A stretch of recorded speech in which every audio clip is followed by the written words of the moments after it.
కోలీవుడ్ నటులు శ్రీరామ్ మరియు కృష్ణ మత్తు పదార్థాల కేసులో అరెస్ట్ అయి జైలులో ఉన్నారు. హైకోర్టు బెయిల్ మంజూరు చేయడంతో వారు విడుదలయ్యారు.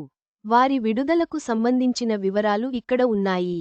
మత్తు పదార్థాల కేసులో అరెస్ట్ అయిన కోలీవుడ్ నటులు శ్రీరామ్, కృష్ణ విడుదలయ్యారు.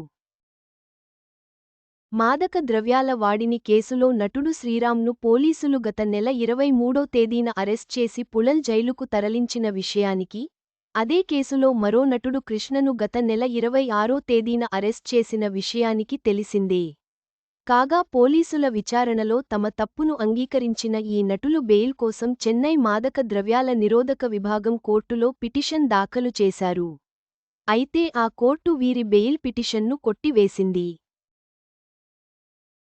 దీంతో శ్రీరామ్, కృష్ణ తరపు న్యాయవాదులు చెన్నై హైకోర్టును ఆశ్రయించారు.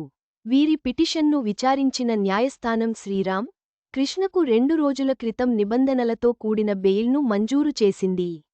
దీంతో కోర్టు ఉత్తర్వుల ప్రతులను న్యాయవాదులు జైలు అధికారులకు అందించారు. అనంతరం ప్రొసీజర్స్ పూర్తి చేసిన జైలు అధికారులు నటులు శ్రీరామ్, కృష్ణను విడుదల చేశారు. తప్పు చేశాను. నా కుమారుడిని చూసుకోవాలి డ్రగ్స్ ఉపయోగించి తప్పు చేశానని కోర్టులోనే శ్రీరామ్ ఒప్పుకున్నారు. అన్నాడీఎంకే మాజీ నేత ప్రసాద్ తనకు మత్తుపదార్థాలను అలవాటు చేసినట్లు పోలీసుల విచారణలో శ్రీరామ్ తెలిపారు. ఆయన నిర్మాణంలో తీంగిరై అనే సినిమాలో నటించానని, ఆ ప్రాజెక్ట్కు సంబంధించి తనకు 10 లక్షల రూపాయలు ఇవ్వాల్సి ఉందన్నారు. ఈ క్రమంలో డబ్బు అడిగినప్పుడల్లా ఆయన కొకైన్ ఇచ్చేవారని పేర్కొన్నారు. 2 సార్లు వాడిన తర్వాత మూడోసారి తానే అడిగే పరిస్థితి ఏర్పడిందని పోలీసులకు శ్రీరామ్ వెల్లడించారు.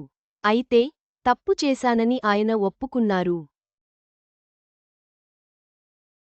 తన కుమారుడిని చూసుకోవాల్సి ఉందని అందుకు బెయిల్ మంజూరు చేయాలని శ్రీరామ్ కోరారు. దీంతో కొన్ని షరతులతో కూడిన బెయిల్ న్యాయస్థానం మంజూరు చేసింది. కోర్టు నిబంధనలతో కూడిన బెయిల్తో శ్రీరామ్, కృష్ణ జైలు నుంచి విడుదలయ్యారు.